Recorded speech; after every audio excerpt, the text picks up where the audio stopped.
ഒരു വനിതാ നേതാക്കൾ നേരിടുന്ന അധിക്ഷേപം, ഇപ്പൊ ടീച്ചർ പറഞ്ഞ തീവ്രത ഇഷ്യൂവിൽ കേട്ടിട്ടുള്ള അധിക്ഷേപ പരാമർശം വ്യക്തിപരമായി ഹർട്ട് ചെയ്യുന്നത് എന്നോട് എനിക്കൊട്ടും യോജിപ്പില്ല. വഴി മുഴുവൻ ടീച്ചറുടെ പേരില വന്നത്. അതെ, അമ്മയുടെയോ അമ്മമ്മയുടെയോ പ്രായമുള്ള ഒരാളോട് ഇതേ രൂപത്തിലുള്ള ലൈംഗിക ചുവയോടുകൂടി വൃത്തികെട്ട ഭാഷ സ്വന്തം അമ്മയെ മറക്കുന്നവർക്കേ അങ്ങനെ എഴുതാൻ പറ്റും. പിന്നെ അയ്യപ്പനോടായാലും വേണ്ടിയില്ല, ഗുരുവായൂരായാലും വേണ്ടിയില്ല. നമ്മളൊരു വെല്ലുവിളി നടത്തുന്നത് വിശ്വാസികൾ അംഗീകരിക്കില്ല. Things in wrong place is that എന്ന് പറയലുണ്ട് അല്ലേ? അത് നമുക്ക് പറയേണ്ട കാര്യം പറയേണ്ട സമയത്താണോ എന്ന് നോക്കിയിട്ടില്ലെങ്കിൽ അതിന് പ്രത്യാഘാതങ്ങൾ ഉണ്ടാവും. ഈ സംസ്ഥാനത്ത് നടക്കുന്ന ചർച്ചകളിൽ എത്രമാത്രം പങ്കെടുക്കാൻ പറ്റും? അടുത്തൊരു വിവാദം ഞാൻ കണ്ടു, മറ്റേ സംസ്ഥാന സെക്രട്ടേറിയറ്റിൽ ഇരിക്കണ്ട എന്നുള്ള രീതിയിൽ സംസാരം വന്നു എന്നുള്ളത്. അതായത് അതൊരു പ്രത്യേക, അതായത് ചില കാര്യങ്ങളിൽ ചില സ്റ്റേറ്റുകളിൽ അങ്ങനെ ഒരു നിലപാട് സ്വീകരിച്ചിട്ടുണ്ട്. അതായത് സെൻട്രൽ പ്രവർത്തിക്കുന്ന ആളുകൾ പിന്നെ സ്റ്റേറ്റ് കമ്മിറ്റിയിൽ വന്നിട്ട് എപ്പോഴും വന്നിരുന്ന് അഭിപ്രായം പറയുന്നതല്ല. അവര് എപ്പോഴും സ്റ്റേറ്റ് കമ്മിറ്റിയിൽ വന്ന് ആഴ്ചതോറും ഇരിക്കുന്ന സെക്രട്ടേറിയറ്റിലും സ്റ്റേറ്റ് കമ്മിറ്റിയിൽ ഇരിക്കേണ്ടവരല്ല. മറിച്ച് സെന്റർ കേന്ദ്രീകരിച്ച് ഓൾ ഇന്ത്യ ലെവലിൽ പ്രവർത്തിക്കേണ്ട ഒരാളാണ് എന്നുള്ളത് കൊണ്ടാണ് എന്നെ 75 വയസ്സ് കഴിഞ്ഞിട്ടും കേന്ദ്ര കമ്മിറ്റിയിലേക്ക് എടുത്തത്. അതൊരു പ്രത്യേക പരിഗണനയായിരുന്നു 75 വയസ്സ് കഴിഞ്ഞിട്ട്. അപ്പോൾ അതിനെ സംബന്ധിച്ച് പിന്നീട് ജനറൽ സെക്രട്ടറി പറഞ്ഞു, ഒരു സെൻട്രൽ കമ്മിറ്റി അംഗം ഇവിടെ പ്രവർത്തിച്ച ഒരാളെന്നുള്ള നിലയിലും ഇവിടെ തന്നെ 50 വർഷമായിട്ട് പ്രവർത്തിക്കുന്ന ഒരാളെന്നുള്ള നിലയിലും സെൻട്രൽ കമ്മിറ്റി മെമ്പർ എന്നുള്ള നിലയിലും ഇവിടെയുള്ള സമയത്ത് പങ്കെടുക്കാവുന്നതാണ് എന്ന് പറഞ്ഞു. പങ്കെടുക്കുന്നുണ്ട്. പക്ഷെ അന്ന് ഇതിനെ സംബന്ധിച്ച് ഒരു തീരുമാനമാവാത്തതുകൊണ്ട് ഇപ്പൊ തീരുമാനമായി. അതിനുവേണ്ടി ആഴ്ചതോറും ഞാൻ എല്ലാ കമ്മിറ്റികളിലും പങ്കെടുക്കുന്ന ഒരാളാണ്. ഒരു കമ്മിറ്റിയും വിടുന്ന ഒരാളല്ല ഞാൻ. അപ്പൊ ആഴ്ചതോറും ഞാൻ ഇവിടെ വന്നാൽ ഞാൻ എങ്ങനെ പോകും? എന്തുകൊണ്ടാണെന്നറിയാം ഞാൻ മാറ്റി നിർത്തുമ്പോൾ ഉള്ള വിഷമം, അല്ലെങ്കിൽ അതിലെനിക്ക് നിരാശ തോന്നാനുള്ള കാരണം, ടീച്ചറെ പോലെ ഒരു 50 വർഷത്തെ എക്സ്പീരിയൻസ് ഉള്ള ഒരാളെ വരണമെങ്കിൽ ഇനിയൊരു 50 വർഷം കഴിയണം, വേണ്ടേ? അന്ന് ഇത്രയും പൊളിറ്റിക്കൽ എക്സ്പീരിയൻസ് ഉണ്ടാവില്ല. എന്റെ തൊട്ടടുത്ത് തന്നെ ആളുകളുണ്ടല്ലോ, ആളുകൾ എവിടെയാണ് ടീച്ചർ ഇത്രയും ഗ്രാസ് റൂട്ട് ലെവലിൽ പ്രവർത്തിച്ചിട്ടുള്ള അനുഭവ പരിചയം? അല്ല, കുറെ പേര് ഉണ്ടല്ലോ. എന്റെ ഒന്നിച്ച് ശൈലജ ടീച്ചറുണ്ട്, സതിയുണ്ട്, അത് നിങ്ങളൊക്കെ ഒരേ ജനറേഷൻ. ഞാൻ പറഞ്ഞത് ഉണ്ട്. ചെറുപ്പക്കാര് ഇപ്പൊ നമ്മളെ ജില്ലാ കമ്മിറ്റികളിലുണ്ട്, അവര് വരും. കുറച്ച് ഒരു 3-4-5 വർഷം കഴിയുമ്പോഴത്തേക്ക് നമുക്ക് നല്ലൊരു ടീം, നമ്മൾ 14 ജില്ലകളിലുണ്ട്. നല്ലൊരു ടീമാണ്. എഡ്യൂക്കേറ്റഡ് ആയിട്ടുള്ള PhD വളരെ ഹൈലി എഡ്യൂക്കേറ്റഡ് ആയിട്ടുള്ള കുറെ കുട്ടികൾ ഇപ്പോൾ നമ്മുടെ ജില്ലാ കമ്മിറ്റികളിലൊക്കെ വന്നിട്ടുണ്ട്. എനിക്ക് ഈ എഡ്യൂക്കേഷൻ പറയുമ്പോഴേ പൊളിറ്റിക്സ് എപ്പോഴും കോമൺ സെൻസിന്റെ വിജയമാണെന്നാണ് തോന്നിയത്. അല്ല, അത് ഒരു ഘടകമാണ് അല്ലേ? കാരണം ടീച്ചർ എപ്പോഴും വിദ്യാഭ്യാസം, ഞാൻ പ്രീ ഡിഗ്രി മാത്രമേ കഴിഞ്ഞിട്ടുള്ളൂ. ടീച്ചർ എപ്പോഴും തീരുമാനങ്ങൾ എടുക്കുന്നത് അതിന്റെ ഇമ്പാക്ട് നോക്കിയിട്ട് ഒരു കോമൺ സെൻസ് വെച്ചിട്ടാണ്. ഇതെങ്ങനെ മറ്റൊരാൾക്ക് ബാധകം, അല്ലെങ്കിൽ തീർച്ചയായിട്ടും ഞാൻ സംസാരിക്കുന്നത് മറ്റുള്ളവരെ വേദനിപ്പിക്കുന്നുണ്ടോ എന്ന് കൂടി നോക്കുന്ന ഒരാളാണ് ഞാൻ സംസാരിക്കുമ്പോൾ. എൻ്റെ അത് വ്യക്തിപരമായിട്ടുള്ള ഇതാണ്. ഞാൻ എന്തെങ്കിലും പറയുന്നത് മറ്റുള്ളവർക്ക് അത് വേദനയാകുമോ, വിഷമിക്കുമോ? എന്നാ പിന്നെ പറയാതിരിക്കുന്നല്ലേ നല്ലത്. ഞാനത് ഒറ്റയ്ക്ക് വിളിച്ച് അങ്ങനെ ഒരു ഇത്രയും വാക്കുകൾ ശ്രദ്ധിക്കുന്ന ഒരാളുടെ വാക്കാണെന്നുള്ള രീതിയിൽ ഒരു വാക്ക് ഇപ്പൊ ഈ ഇലക്ഷനിൽ വരെ ആ വാക്ക് വളരെ പ്രധാനമായില്ലേ സിദ്ധ നായർ ഉപയോഗിച്ചിട്ട്, അതായത് തീവ്രത. ശരിക്കും അങ്ങനെ? അയ്യോ, അതാണ് അത് ഏറ്റവും. ഞാൻ പക്ഷെ കുറെ നാൾ ഈ ചെറുപ്പക്കാർ എഴുതട്ടെ എന്ന് വിചാരിച്ചു, എന്തെങ്കിലും ആവട്ടെ. പക്ഷെ പിന്നെ ഒരു ദിവസം മറ്റേ ഇതുമായി ബന്ധപ്പെട്ട ഒരു വിഷയം വന്നപ്പോൾ ഞാൻ വിചാരിച്ചു, അങ്ങനെയാണെങ്കിൽ പിന്നെ ഇനി ഫേസ്ബുക്കിൽ അങ്ങോട്ട് എഴുതി കളയാം. ഒരു പെൺകുട്ടിയുടെ ഒരു പരാതി പാർട്ടിക്ക് കിട്ടിയപ്പോൾ അത് അന്വേഷിക്കാൻ വേണ്ടി എന്നെയും AK ബാലനെയും നിയോഗിച്ചു. ഞങ്ങൾ അവിടെ പോയി അവരോട് എല്ലാവരോടും അതുമായി ബന്ധപ്പെട്ടുകൊണ്ടുള്ള ആളുകളോടും എല്ലാം പറഞ്ഞു. ഞങ്ങൾ ആ കുട്ടിയോട് പറഞ്ഞു, നിനക്ക് പരാതി കൊടുക്കണമെങ്കിൽ കൊടുക്കാം, ഞങ്ങളിത് കൃത്യമായിട്ട് ഗൗരവത്തോടുകൂടി കാണും. പക്ഷേ പാർട്ടിക്കല്ലാതെ പരാതി കൊടുക്കാനും സാധ്യതയുണ്ട്. പക്ഷെ ആ കുട്ടി അതിന് തയ്യാറായിരുന്നില്ല. അതുമായി ബന്ധപ്പെട്ടുകൊണ്ട് ഞങ്ങൾ പാർട്ടിയിൽ ചർച്ച ചെയ്തു. അപ്പോൾ കനത്ത ശിക്ഷ തന്നെ കൊടുക്കണം തീരുമാനിച്ചു. ഉയർന്ന ഉത്തരവാദപ്പെട്ട പാർട്ടി ജില്ലാ സെക്രട്ടേറിയറ്റ് അംഗമായിട്ടുള്ള ഒരാളെ നമ്മൾ പാർട്ടി ഏറ്റവും താഴെയാണ് ആക്കിയത്. ഏറ്റവും താഴെ തട്ടിലേക്ക് കൊണ്ടുപോയി. പിന്നെ ജില്ലയിൽ ഇപ്പൊ ഇതുവരെയും തിരിച്ചു വന്നിട്ടില്ല. അതിനെ സംബന്ധിച്ച് ആ റിപ്പോർട്ടിൽ അങ്ങനെ യാതൊരു തരത്തിലും ഒരു ഇത്ര അങ്ങനെ ഈ ലഘുവായിട്ടുള്ളതാണ് എന്നുള്ളതിനാണല്ലോ ഇത് പറയുന്നത്. അങ്ങനെയാണെങ്കിൽ അയാളെ ജില്ലാ സെക്രട്ടറിയിൽ നിന്ന് മാറ്റി ജില്ലാ കമ്മിറ്റിയിൽ ഇരുത്തിയാൽ പോരെ, അല്ലെങ്കിൽ ഏരിയ കമ്മിറ്റിയിൽ ഇരുത്തിയാൽ പോരെ? അല്ലല്ലോ. കുട്ടിയോട് മോശമായിട്ട് പെരുമാറിയിട്ടുണ്ടെങ്കിൽ, മോശമായി മനോഭാവത്തോടുകൂടി ആ കുട്ടിയോട് കാണിച്ചിട്ടുള്ളത് തെറ്റാണ്, അത് അന്യായമാണ്, അത് അവൾക്ക് അങ്ങേയറ്റം വേദന ഉണ്ടാക്കിയിട്ടുണ്ട്, അത് ഗുരുതരമാണ്. ഈ ഗുരുതരമായിട്ടുള്ള കുറ്റം ചെയ്തതിന് കടുത്ത ശിക്ഷ തന്നെ വേണം. ആ ശിക്ഷ കൊടുത്ത് ഞങ്ങളെ പാർട്ടിയിൽ വെച്ച് കടുത്ത ശിക്ഷ എന്ന് പറഞ്ഞാൽ ഈ മേലെ കമ്മിറ്റിയിൽ തിരഞ്ഞെടുക്കപ്പെട്ട സ്ഥാനങ്ങളിൽ നിന്നെല്ലാം ഒഴിവാക്കിയ കടുത്ത ശിക്ഷയാണ്. ആ കടുത്ത ശിക്ഷയാണ് അയാൾക്ക് കിട്ടിയത്. അയാൾ പിന്നെ ആ സമയത്ത് ഒരു ഗവൺമെന്റ് സ്ഥാപനവും, പിന്നീട് അയാൾ MLA ആയിരുന്നല്ലോ അന്നേരം. പിന്നീടാണ് ഈ ടൂറിസത്തിന്റെ ഇതൊക്കെ വന്നത്. അയാൾ പിന്നെ പാർട്ടിക്കെതിരായിട്ടൊന്നും പ്രവർത്തിച്ചൊന്നുമില്ല. പിന്നീടാണ് ഈ ടൂറിസത്തിന്റെ ഇതായിട്ട് വന്നതെന്നാണ് തോന്നുന്നത്. അന്ന് ഈ റിപ്പോർട്ട് ഞാൻ പിന്നെയും പഠിച്ചു, അങ്ങനെ ഒരു വാക്കില്ല. പിന്നെ അസംബ്ലിയിൽ വിവാദത്തിന് ശേഷം വീണ്ടും റിപ്പോർട്ട് വായിച്ചു നോക്കി. അസംബ്ലിയിൽ ഞാൻ ബാലനോട് ചോദിച്ചു. അപ്പോൾ അസംബ്ലിയിൽ ആരോ ഇതുമായി ബന്ധപ്പെട്ടുകൊണ്ട് പിന്നെ MLA സ്ഥാനം പുറത്താക്കണം എന്നൊക്കെ ആയിരിക്കും അവർ വാദിക്കുന്നുണ്ടാവുമായിരിക്കും. അവരെന്തോ ഉപയോഗിച്ചു എന്നാണ് AK ബാലൻ എന്നോട് പറഞ്ഞത്.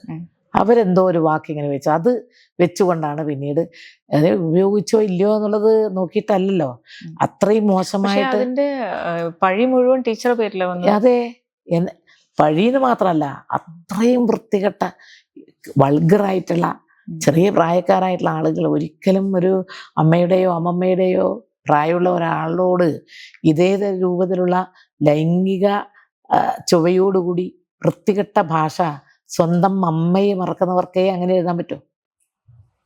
സ്വന്തം അമ്മയെ മറക്കുന്ന കുട്ടികൾക്കേ ആ രൂപത്തിൽ എഴുതാൻ പറ്റൂ. അവർക്ക് സഹോദരിമാരെ കുറിച്ചോ അമ്മമാരെ കുറിച്ചോ ഓർമ്മ വരുന്നുണ്ടാവില്ല. അല്ലെങ്കിൽ വിമർശിക്കാം, ഇത് ഇത്ര ഇങ്ങനെയാണോ, അല്ലെങ്കിൽ പിന്നെ ഈ രൂപത്തിൽ നിങ്ങൾ എന്തുകൊണ്ട് പറഞ്ഞില്ല, അവരെ കുറിച്ച് എന്തുകൊണ്ട് പറഞ്ഞില്ല എന്നൊക്കെ ചോദിക്കുന്നതിന് എന്താ ഒന്നുമില്ല, അതിൽ ഒരു തെറ്റുമില്ല. പക്ഷേ ഇത് എവിടെ എന്തെങ്കിലും ഒരു നല്ല കാര്യം എഴുതിയാലും അതിൻ്റെ അടിയിൽ ഈ ഒരു വാക്ക്, അതുകൊണ്ട് ഞാൻ ആ വാക്ക് തന്നെ ഉപയോഗിക്കാത്ത ഒരവസ്ഥയായി. കാരണം പരസ്യമായിട്ട് പ്രസംഗത്തിൽ വരുമ്പോൾ തീവ്രവാദി എന്ന് പോലും പറയാൻ ഒരു വിഷമം. കാരണം അത് കേട്ട് മനസ്സിൻ്റെ ഉള്ളിലൊരു ഒരു വല്ലാത്തൊരു അധിക്ഷേപവും അപമാനമാണല്ലോ അത്. പിന്നെ ഞാൻ വിചാരിച്ചു, ഞാൻ ചെയ്യാത്ത, ഞാൻ അറിയാത്ത ഒരുപാട് കാര്യത്തിന് എന്നെ കുറ്റപ്പെടുത്തിയിട്ടുണ്ട്. ഇതും അതന്നെ കണ്ടിട്ടുള്ളൂ. ഞാൻ പിന്നെ BJPയുടെ നേതാവ് ഗോപാലകൃഷ്ണനെതിരെ കേസ് കൊടുത്തു. നിങ്ങൾക്കറിയാലോ, കേസ് 4-5 കൊല്ലം നീണ്ടു നിന്നു. അവസാനം ഞാൻ പറഞ്ഞു, പരസ്യമായിട്ട് തന്നെ പറയണം, മനോരമ, മാതൃഭൂമി, ഏഷ്യാനെറ്റ് എല്ലാറ്റിലും നിങ്ങൾ പറഞ്ഞു എൻ്റെ മോന് മെഡിക്കൽ കമ്പനി ഉണ്ടെന്ന്, മരുന്ന് കമ്പനി. നിങ്ങൾക്കത് തെളിയിക്കാൻ കഴിഞ്ഞില്ലല്ലോ. തെളിയിച്ചിട്ടുണ്ടെങ്കിൽ നിങ്ങൾ കാണിക്ക്. ഇല്ല. അപ്പോൾ പിന്നെ എൻ്റെ മോനും അങ്ങനെ യാതൊരു സംവിധാനവും ഇല്ല, ഒരു മെഡിക്കൽ ഷോപ്പും ഇല്ല, ഒന്നുമില്ല. ഒരു ട്രെയിനിങ് ആണോ ഇത്രയും കാലം നടത്തിക്കൊള്ളുന്നത്, അതും ഇപ്പം വെള്ളപ്പൊക്കത്തോടെ അതും ഉണ്ടായിട്ടില്ലല്ലോ. അതുകൊണ്ട് നിങ്ങൾ പരസ്യമായിട്ട് ഇത് മാപ്പ് പറയണം ഈ ചാനലിലൂടെ. പക്ഷെ ചാനലിലൂടെ എന്തോ പറയുമ്പോൾ എന്തെന്ന് എടുത്ത് പറഞ്ഞു. ഞാൻ പറഞ്ഞു അത് പോരാ. അങ്ങനെ ഹൈക്കോടതിയിൽ നമ്മൾ 2 വക്കീലന്മാർ, കോടതി നിയോഗിച്ച എന്താ ഒരു പേരുണ്ട്, കോടതി നിയോഗിച്ച ഒരു വക്കീലിരുന്ന്, റിട്ടയേർഡ് ജഡ്ജി ഇരുന്ന്, 2 വക്കീലന്മാരും ഇരുന്ന് പറഞ്ഞു, പരസ്യമായിട്ട് തന്നെ മാപ്പ് പറഞ്ഞാൽ ഞാൻ കേസിന് പോകുന്നില്ല, ഇല്ലെങ്കിൽ ഞാൻ കേസിന് പോകും. അത് എവിടം വരെയും ഞാൻ പോകും. എനിക്ക് മാനനഷ്ടമൊന്നുമല്ല, മാനനഷ്ടത്തിനുള്ള പരിഹാരം എന്ന് പറഞ്ഞാൽ ഇത്ര കൂടി അതല്ല ഞാൻ കൊടുത്തിട്ടുള്ളത്. ഞാൻ ഇത് മാപ്പ് പറയണം. അവസാനം അയാളെ സമ്മതിച്ചു പരസ്യമായിട്ട് മാപ്പ് പറയാൻ. അങ്ങനെ പത്രക്കാർ മുഴുവനും ചാനലുകളും പുറത്ത് ഹൈക്കോടതിൻ്റെ റോഡിൻ്റെ ഭാഗത്ത് അവിടെ നിൽക്കുന്നുണ്ടായിരുന്നു. ഞങ്ങൾ 2 പേരും കൂടി പോയി. അയാൾ പറഞ്ഞു, എൻ്റെ ഒരു സഹോദരി പോലെയാണ്, യഥാർത്ഥത്തിൽ ഞാൻ പറഞ്ഞതൊരു തെറ്റായിരുന്നു, അതെനിക്ക് ആദ്യം മനസ്സിലായിട്ടില്ല, മറ്റു ചിലർ പറഞ്ഞത് കേട്ടിട്ട് പറഞ്ഞതാണ്, അതുകൊണ്ട് ഞാൻ ആ തെറ്റിന് ഞാൻ ക്ഷമ ചോദിച്ചിട്ടുണ്ട്, ക്ഷമ ചോദിക്കുന്നു. ഞാൻ പറയാം, അത്രയേ വേണ്ടൂ. എനിക്കും നിങ്ങൾ പറഞ്ഞു കഴിഞ്ഞാൽ എനിക്ക് എൻ്റെ കുടുംബാംഗങ്ങളും എൻ്റെ കുടുംബത്തിൽപ്പെട്ടവരും എൻ്റെ മോനും എൻ്റെ മറ്റുള്ള സഹോദരന്മാരും എല്ലാം അനുഭവിക്കുന്ന ദുഃഖമുണ്ട്. എൻ്റെ അച്ഛനും അമ്മയും എന്നെ വിഷമിച്ചിട്ടുണ്ട്. അവർ വളരെ പ്രായം ചെന്നവരായിരുന്നു. അപ്പോൾ അതുകൊണ്ടാണ് ഞാൻ യുദ്ധം ചെയ്തത്, നിയമയുദ്ധം ആയിട്ടില്ല. വേറൊരു യുദ്ധവും നടത്തിയിട്ടുണ്ട്. അത് പക്ഷേ PT തോമസ് കോവിഡ് കാലത്ത് ഓക്സിജൻ പ്ലാന്റിന്റെ മോൻ നടത്തുന്ന ഓക്സിജൻ പ്ലാന്റിൽ ഉൽപ്പാദിപ്പിക്കുന്ന ഓക്സിജൻ സിലിണ്ടറെല്ലാം പൂറ്റിവെക്കുന്നു കരിഞ്ചന്തക്ക് വിൽക്കാൻ. എറണാകുളം പ്രസ് ക്ലബിൽ വെച്ച് നടത്തിയിട്ടുള്ള പത്രസമ്മേളനത്തിൽ മുൻ ആരോഗ്യമന്ത്രി എന്ന് പറഞ്ഞ് പേരെടുത്ത് പറഞ്ഞിട്ടാണ് ഇത് പറഞ്ഞത്. ഞാൻ തളിപ്പറമ്പുള്ള അഡ്വക്കേറ്റ് നിക്കോളാസിന്റെ മുഖേന ഞാൻ ഈ വീഡിയോ എല്ലാം എടുത്ത് പത്രക്കട്ടിച്ചു എടുത്തിട്ട് കേസ് കൊടുത്തു. കേസ് പയ്യന്നൂർ കോടതിയിൽ വിളിക്കുന്നതിനും ഒരാഴ്ച മുമ്പ് എന്നോട് അഡ്വക്കേറ്റ് നിക്കോളാസ് പറഞ്ഞു, അദ്ദേഹത്തിന് ഇപ്പം വിളിച്ചു വരുത്താൻ പറ്റില്ല, അദ്ദേഹം ക്യാൻസറായിട്ട് മാരകമായ രോഗം പിടിപെട്ട് കിടക്കുകയെന്ന്. ഞാൻ പറഞ്ഞു, എന്നാ ഒരു കാര്യം, ഇപ്പം നമ്മൾ ആ കേസ് എടുക്കണ്ട, അതവിടെ വെക്ക്. അത് കഴിഞ്ഞ് കുറച്ച് എനിക്കൊന്ന് 6 മാസം 1 കൊല്ലം മറ്റാണെന്നും തോന്നുന്നു. അപ്പോഴത്തേക്ക് അദ്ദേഹം വളരെ കാര്യമായിട്ടുള്ള വളരെ ഗുരുതരമായ രോഗം പിടിപെട്ടാണ് പിന്നെ പോയത്. ഞാൻ പിന്നെ പറഞ്ഞു, ആ കേസിന്റെ ആ കടലാസല്ല എനിക്ക് തന്നെ, ഇങ്ങനെ മരിച്ചുപോയവരുടെ നേരെ ഒരു കേസ് ആരോടൊക്കെ നേരെ എടുക്കേണ്ടത്, അതുകൊണ്ട് ഞാൻ ആ കേസ് എടുക്കുന്നില്ല എന്ന് പറഞ്ഞ് ആ കേസ് അവിടെ നമ്മൾ നിർത്തി. അഡ്വക്കേറ്റ് നിക്കോളാസ് മുഖേന പയ്യന്നൂരിൽ രജിസ്റ്റർ ചെയ്ത കേസാണ്. അങ്ങനെ ഒരു അങ്ങനെ എന്തെങ്കിലും ഏതോ ഒരു നമ്പ്യാർക്ക് പാലക്കാടോ മറ്റോ വേറെ എവിടെയൊക്കെ ഉള്ളതെന്നറിയില്ല ഓക്സിജൻ പ്ലാന്റ് ഉണ്ട്. എൻ്റെ മോനോ എൻ്റെ കുടുംബത്തിലെ ഒരാൾക്ക് മെഡിക്കലുമായി ബന്ധപ്പെട്ടുകൊണ്ട് ഒരു ഒന്നുമില്ല. എൻ്റെ കുടുംബത്തിലെ ഏതെങ്കിലും ഒരാൾക്ക് ഞങ്ങൾ മെഡിക്കൽ ഷോപ്പ് നടത്തുന്നവരല്ല. എന്നിട്ടും എത്ര പഴി ഞാൻ കേട്ടിട്ടുണ്ട്. പക്ഷെ ഞാൻ അതെല്ലാം ഞാൻ ചെയ്യാത്ത ഒരു തെറ്റിന് ഈ രൂപത്തിലുള്ള അപവാദ പ്രചരണം നടത്തുമ്പോൾ എനിക്ക് പേടിക്കേണ്ട കാര്യമുണ്ടോ? ഇല്ല, ഞാനൊന്നും ചെയ്തിട്ടില്ല. ആളുകൾ എന്തെങ്കിലും ധരിക്കുക. എന്നിട്ട് ആ പാർലമെന്റിൽ ഞാൻ മത്സരിക്കുമ്പോൾ ഇതെല്ലാം ഇവിടെ കൊണ്ടുപോയി പ്രസംഗിച്ചു. പക്ഷെ ഞാൻ വിശ്വാസവുമായി ബന്ധപ്പെട്ടുള്ള ഒരു പ്രസംഗമായിരുന്നു ഇതുപോലെ ഉപയോഗിക്കപ്പെട്ടത്. അതെന്തായിരുന്നു അന്ന് അങ്ങനെ ഒരു പരാമർശമില്ല. ആ പ്രസംഗം എൻ്റെ കയ്യിലുണ്ട്. ആ പ്രസംഗം മുഴുവനും എൻ്റെ കയ്യിലുണ്ട്. അത് ഞാനും കണ്ടു. ആ പ്രസംഗത്തിൽ ഞാൻ ഒറ്റ കാര്യം പറഞ്ഞല്ലോ, എൻ്റെ അമ്മമ്മയുടെ ഒന്നിച്ച് ഓർത്തുകൊണ്ടാണ് ഞാൻ. എൻ്റെ അമ്മമ്മ അന്ന് അമ്പലത്തിൽ പോകുമ്പോൾ വീട്ടിൽ നിന്ന് ഏകാദശി വ്രതമനുഷ്ഠിച്ചിട്ട് പിറ്റേ ദിവസം രാവിലെ കുളിച്ച് ശിവക്ഷേത്രത്തിൽ പോകുമ്പോൾ, അവിടെ ഒരു ശിവക്ഷേത്രമുണ്ട്, പോകുമ്പോൾ അവിടെ പോയിട്ട് അന്ന് നല്ല കുളമാണ് എല്ലാ അമ്പലത്തിലും, കുളത്തിൽ കുളിച്ചിട്ട് കുളിച്ച് എല്ലാം പിഴിഞ്ഞ് അതിന് ശേഷമാണ് പോയിട്ട് തൊഴുക പ്രതിഷ്ഠേൻ്റെ മുൻപിൽ. അപ്പം ഞാനും ഉണ്ടാവും പേരക്കുട്ടി എന്നുള്ള നിലയിൽ. അപ്പോഴും ഞാനിങ്ങനെ വിചാരിക്കും, രാവിലെ കുളിച്ചതല്ലേ ഇപ്പൊ വീണ്ടും. പക്ഷെ അന്നേരം ഞാൻ ചോദിച്ചു, അങ്ങനെയുള്ള ആചാരം മാറിയില്ലേ? അന്ന് ഈ പ്രതിഷ്ഠേൻ്റെ മുൻപിൽ പോകാൻ കുളിക്കണം, അമ്പലത്തിന്റെ മുൻപിൽ കുളമുണ്ട്, ആ കുളത്തിൽ കുളിച്ചിട്ട് വേണം അങ്ങോട്ട് പോകാൻ. അല്ല, അങ്ങനെ പോകുന്നത് ഈ ഇന്ന ആളുകൾക്ക് എനിക്ക് അതിൽ തോന്നിയ വിയോജിപ്പ് എന്താ പറയുക ടീച്ചർ പറഞ്ഞത് പഴയ ആചാരത്തെ പറ്റി ആണെങ്കിൽ പോലും അതൊരു പുരുഷ ചിന്താഗതിയാണ് ബേസിക്കലി. എന്താ വെച്ചാൽ ഈ സ്ത്രീകള് ഇങ്ങനെ നനഞ്ഞേറിനായി വരുന്നത് ഞങ്ങൾക്ക് കാണാനാണ് എന്നുള്ളത് ഒരു മെയിൽ കാണാനാണെന്നല്ല ഞാൻ പറഞ്ഞത്. ഇപ്പോഴാരെങ്കിലും നനഞ്ഞ വസ്ത്രം ധരിച്ച് പോകുന്നില്ല, നനഞ്ഞ വസ്ത്രം ധരിച്ച് ഈ രൂപത്തിൽ പോവോ, അല്ലെങ്കിൽ ആരെങ്കിലും കുളത്തിൽ കുളിക്കുന്നുണ്ടോ? അത് ഇതെല്ലാം കണ്ട് രസിക്കാൻ ഇതെല്ലാം കണ്ടു നിൽക്കുന്ന ആളുകളുടെ മുമ്പിൽ വേണ്ട ഇവര് പോകാൻ. അല്ല, അവിടെയാണ് ഞാൻ പറഞ്ഞത് ആ ചിന്താഗതി ഒരു പുരുഷ കേന്ദ്രീകൃത ചിന്താഗതിയാണ് ഞാൻ പറയാൻ കാരണം. എന്താ വെച്ചാൽ കുംഭമേളയില് സ്ത്രീകൾ വന്നിട്ട് പരസ്യമായി നിന്നാണ് നമ്മൾ വെള്ളത്തിൽ മുങ്ങുന്നതും സ്ത്രീകൾ എല്ലാവരും ഇടകലർന്നിട്ടുണ്ടാവും. അവിടെ ആരും ഇത് ശ്രദ്ധിക്കാറില്ല നമ്മളെവിടുത്തെ പോലെ. അവിടെ പക്ഷെ അതുപോലെ ഇത് അങ്ങനെ അത്രയധികം 10,000-ങ്ങളല്ല അമ്പലത്തിൽ പോകുന്നത്. അന്ന് സവർണരായിട്ടുള്ള ആളുകൾ മാത്രമേ പോകുള്ളൂ കേട്ടോ. സവർണരായിട്ടുള്ള ആളുകൾ എന്ന് പറഞ്ഞാൽ ഫോർവേഡ് കാസ്റ്റിലുള്ളവർക്ക് ഇങ്ങോട്ട് പോകാൻ പറ്റില്ല. വളരെ കുറച്ച് ആളുകൾ മാത്രമേ അതിലുള്ളൂ. ബാക്കിയുള്ളവർ അമ്പലത്തിന് പുറത്താണ്. ഇന്നല്ലേ എല്ലാവരും അമ്പലത്തില്, ശിവക്ഷേത്രത്തിലായാലും ഗണപതി ക്ഷേത്രത്തിലായാലും ശ്രീകൃഷ്ണ ക്ഷേത്രത്തിലായാലും ഈ പ്രതിഷ്ഠേന്റെ മുമ്പിലേക്ക് പോകാൻ ആർക്കാണ് അനുവാദം എന്നറിയോ? ശാലിനിക്ക് അതറിയില്ല. എൻ്റെ എല്ലാം കുട്ടിക്കാലത്ത് തൊട്ടുകൂടായ്മയുണ്ട്, തീണ്ടിക്കൂടായ്മയുണ്ട്. അതെല്ലാം മാറ്റിയത് നമ്മുടെ ഈ കേരളത്തിലെ നമുക്കെല്ലാം സാമൂഹ്യ പരിഷ്കർത്താക്കളും പിന്നെ ഒക്കെ അല്ലേ, നവോത്ഥാന നായകരല്ലേ അതെല്ലാം മാറ്റിയത്. പിന്നീടല്ലേ നമുക്ക് അമ്പലത്തിലേക്ക് പോകാനുള്ള അവസരം കിട്ടിയത്. അതിനു മുൻപ് എന്തായിരുന്നു? ഞാനൊരു 4-5 വയസ്സുള്ള സമയത്ത് കണ്ടതാണ്. വളരെ കുറച്ച് ആളുകൾ മാത്രമേ സ്ത്രീകൾ അമ്പലത്തിൽ പോയിട്ട് തൊഴുതിട്ട് ഇങ്ങനെ നിൽക്കുന്നുള്ളൂ. അപ്പൊ ഇങ്ങനെയുള്ള വേഷം ധരിച്ച് ഇതൊക്കെ അത് ശരിയല്ല എന്നുള്ള അഭിപ്രായം അന്നുകൊണ്ട് എനിക്ക് ഇന്നും ഉണ്ട്. നനഞ്ഞ വേഷം ധരിച്ചിട്ടല്ല, ഇന്നാണ് ശരി. അത് ഇപ്പൊ കുളത്തിൽ പോയിട്ട് കുളിക്കണ്ട, വീട്ടിൽ നിന്ന് ബാത്റൂമിൽ പോയി കുളിച്ച് ഏത് അമ്പലത്തിലും പോകാം, ആരും ചോദിക്കില്ല. എന്താ നിങ്ങൾ അമ്പലത്തിൽ കുളിക്കാത്തതെന്ന് ആരും ചോദിക്കില്ല. അത് ആചാരം മാറി എന്ന് പറയാൻ വേണ്ടിയിട്ടുള്ളൊരു കാര്യമാണ്. അത് പക്ഷേ ആചാരം മാറി, ഇത് മാത്രല്ല പല ആചാരങ്ങളും മാറിയിട്ടുണ്ട്. ആ ആചാരങ്ങൾ കാലക്രമേണ മാറ്റത്തിന് വിധേയമായിക്കൊണ്ടിരിക്കും. അത് ഒരു തെറ്റായിട്ട് നമുക്ക് കാണാൻ പറ്റില്ല. അപ്പോൾ സ്ത്രീകൾക്ക് കയറാൻ പറ്റുന്നില്ല, സുപ്രീം കോടതി വിധി വന്നു. കയറാൻ താല്പര്യമുള്ളവർക്ക് കയറിക്കോട്ടെ, ആരും നിർബന്ധിക്കുന്നില്ലല്ലോ. ശാലിനി പോണം എന്നാരും പറയാൻ പാടില്ല. ശാലിനിക്ക് സ്വന്തം താല്പര്യമുണ്ട്. പാർട്ടി തന്നെ അതിൽ നിന്ന് പിന്നോട്ട് പോയില്ലേ? അല്ല, നമ്മൾ പിന്നോട്ട് പോയി എന്നല്ല അതിനർത്ഥം. പാർട്ടി പിന്നോട്ട് പോയിട്ടില്ല. ഈ കേരളത്തിൽ ആരും പോകാൻ തയ്യാറില്ല.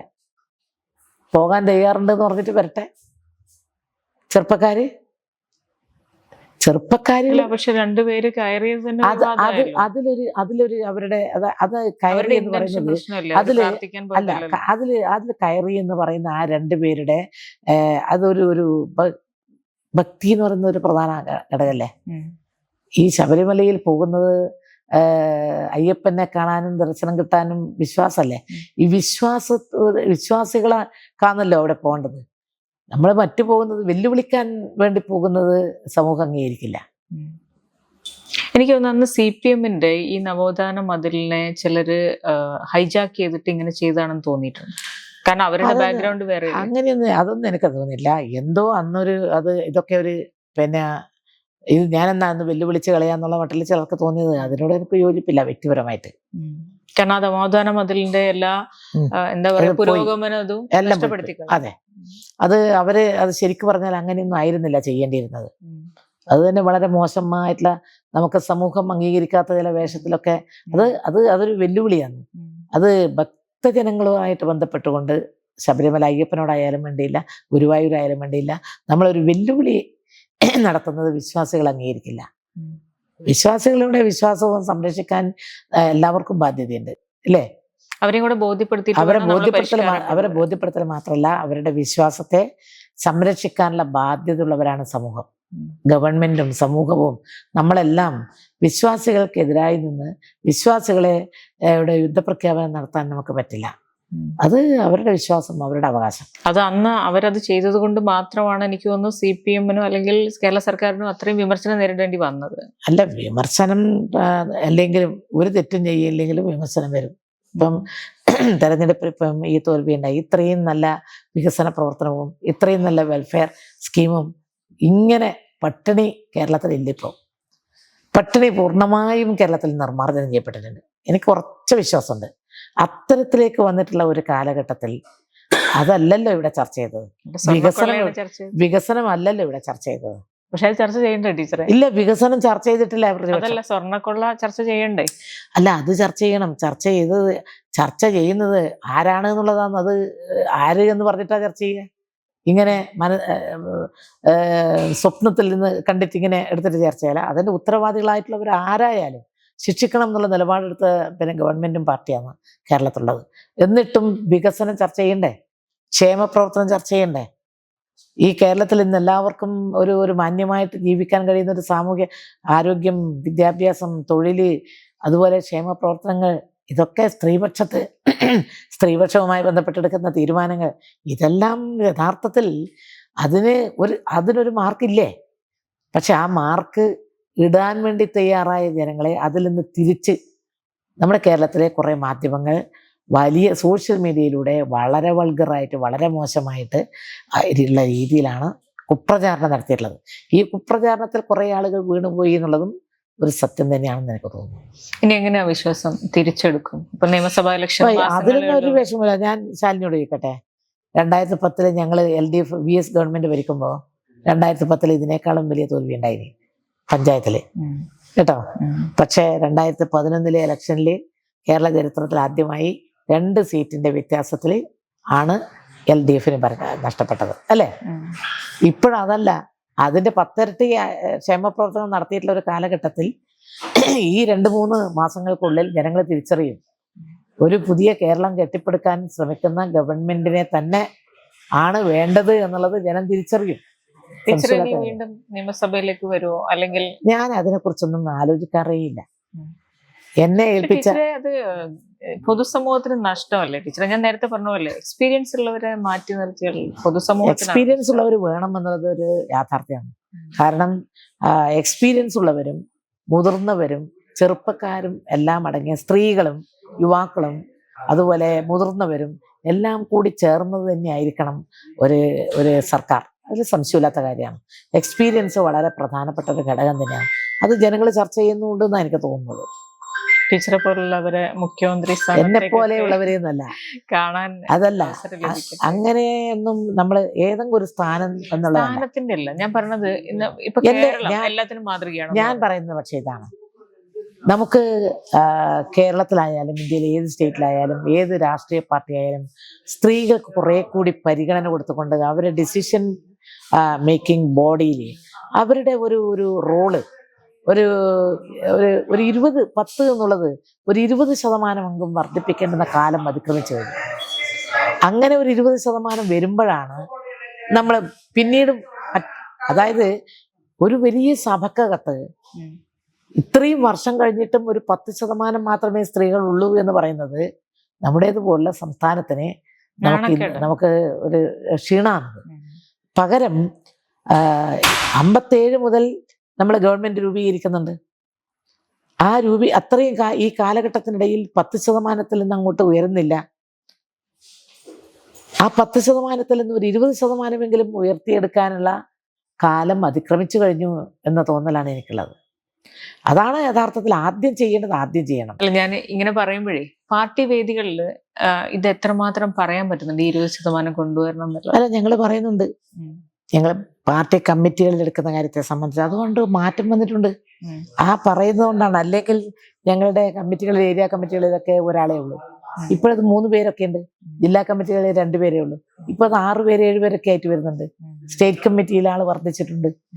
കേന്ദ്ര കമ്മിറ്റി, ഞാൻ പറഞ്ഞ പാർട്ടിയിൽ മാത്രമല്ല, പാർട്ടിയിൽ അങ്ങനെ വന്നുകൊണ്ടിരിക്കുമ്പോൾ ഭരണരംഗത്ത് ഇപ്പം നമ്മുടെ തദ്ദേശ സ്വയംഭരണ സ്ഥാപനങ്ങളിൽ 50% വന്നു. അപ്പോൾ അത് നമ്മൾ അംഗീകരിക്കുന്നു. ശരി, നല്ല VS ഗവൺമെന്റ് കാലത്തെടുത്ത ഏറ്റവും നല്ല ഒരു തീരുമാനം. അത് അന്ന് പാർട്ടിയും ഇടതുപക്ഷവും ചർച്ച ചെയ്തെടുത്ത തീരുമാനം, നല്ലൊരു കാര്യം.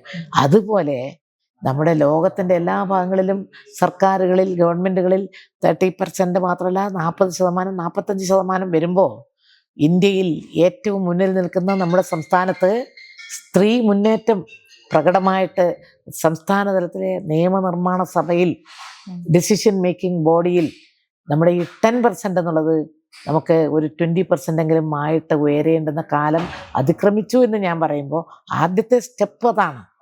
ആ സ്റ്റെപ്പിലേക്ക് വന്നു കഴിഞ്ഞാൽ സ്വാഭാവികമായും പിന്നീട് മറ്റു മേഖലകളിലൊക്കെ പിന്നെ വരും എന്ന അഭിപ്രായമാണ് എനിക്കുള്ളത്.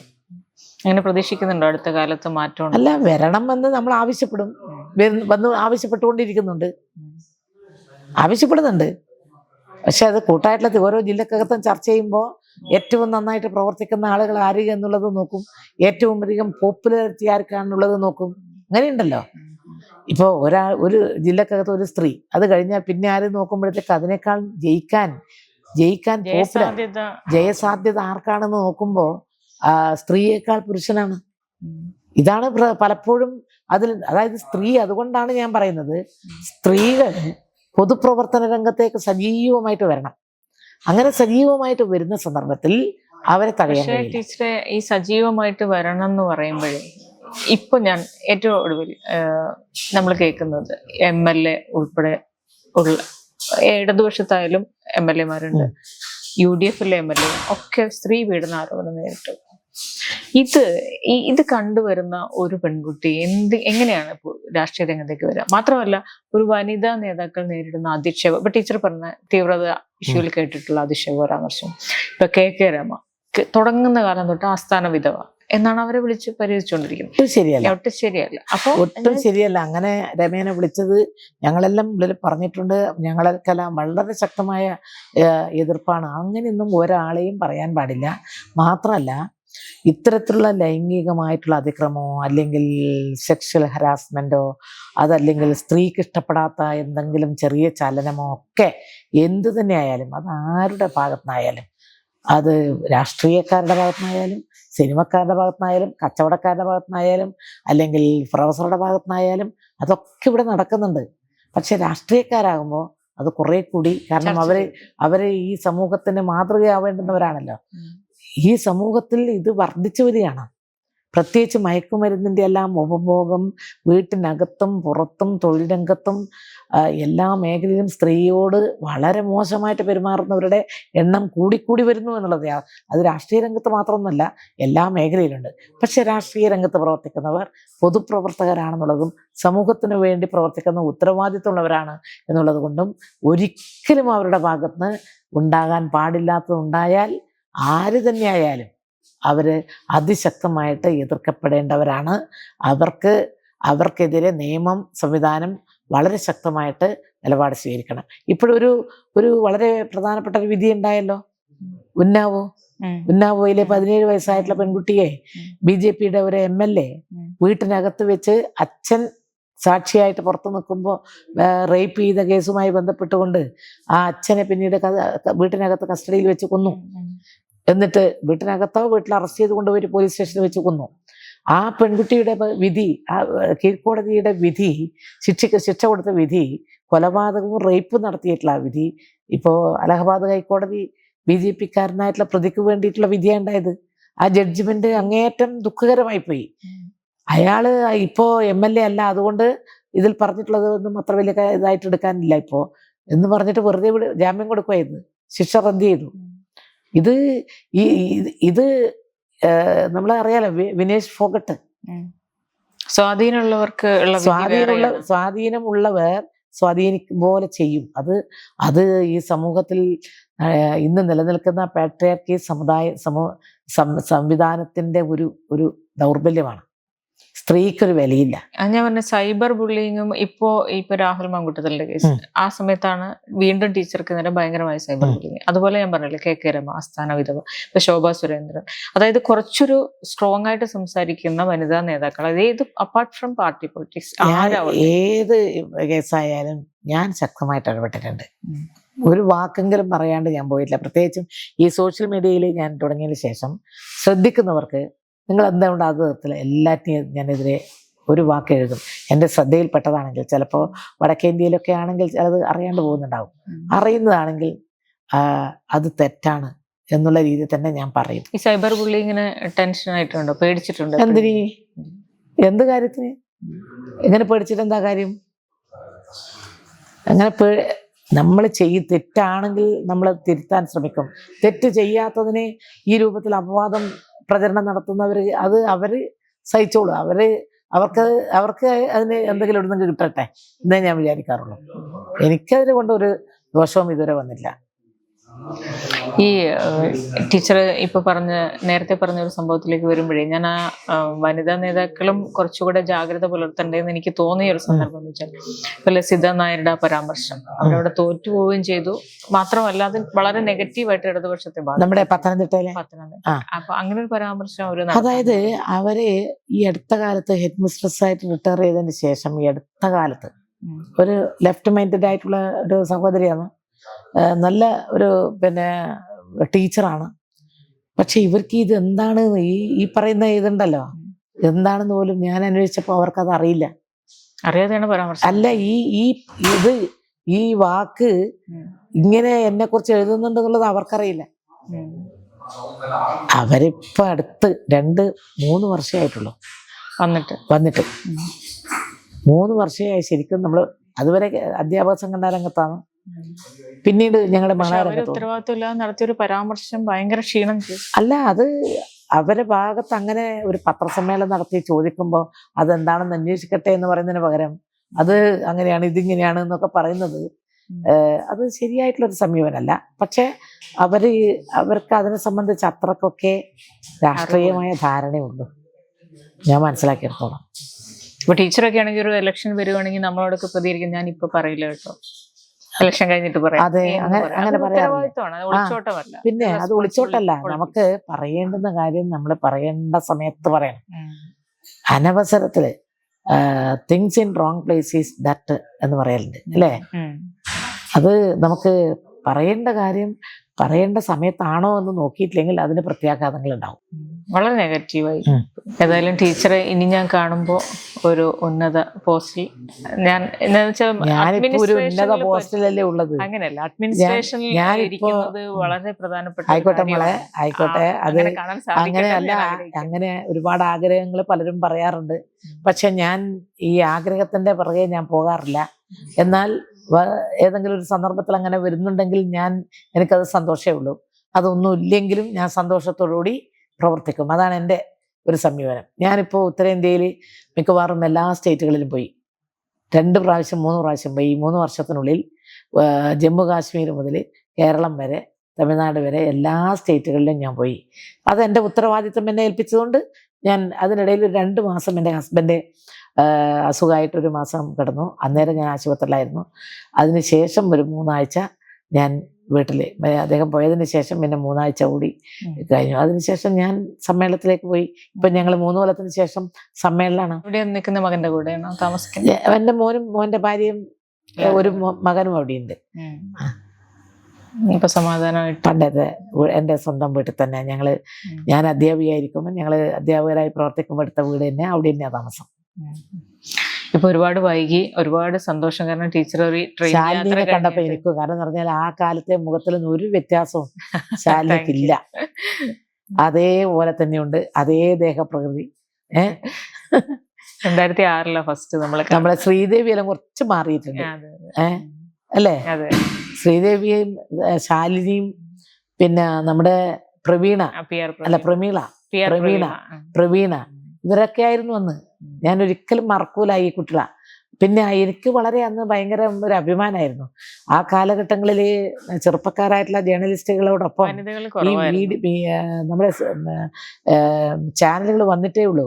ആ സന്ദർഭത്തിൽ ചെറുപ്പക്കാരികളായിട്ടുള്ള പെൺകുട്ടികൾ ഇങ്ങനെ വന്ന് അവര് വളരെ പ്രവർത്തിക്കുമ്പോൾ ഞാൻ അഭിമാനത്തോടുകൂടിയാണ് അന്നും ഇന്നും കാണുന്നത്. ഇപ്പോഴ് ജേർണലിസം കഴിഞ്ഞവർ മാത്രമല്ല, ഇപ്പോ വീഡിയോഗ്രാഫേഴ്സ്, ഫോട്ടോഗ്രാഫേഴ്സ് എല്ലാവരും ഉണ്ട്. അപ്പൊ പെൺകുട്ടികൾ കടന്നു വരാത്ത മേഖല ഇന്നില്ല. അത് എനിക്ക് പെൺകുട്ടികൾ ഇല്ലാത്തതുകൊണ്ടായിരിക്കും. എനിക്ക് പെൺകുട്ടികളോട് വളരെ ഇഷ്ടമാണ്. അതാണ് ഞാൻ എവിടെ പെൺകുട്ടികളെ കണ്ടാലും കുറച്ചു നേരം അവർ നോക്കിക്കൊണ്ട് തന്നെ ഇരിക്കും. അത് റോഡിലായാലും അല്ലെങ്കിൽ സ്റ്റേഷനിലായാലും അത് വേറെ എവിടെയായാലും പെൺകുട്ടികളോട് ഞാൻ പ്രത്യേകമായ ഒരു മമത എനിക്കുണ്ട്. അത് എൻ്റെ ഒരു ജന്മ സ്വഭാവമാണ്, ചെറുപ്പത്തിലേ ഉണ്ട്. അതുകൊണ്ടായിരിക്കും ഇത്രയും വർഷത്തിന് ശേഷം ടീച്ചർ എനിക്ക് അവസരം തന്നത്. അതെ, തീർച്ചയായിട്ടും. Chapter 4. A chapter with endless stories.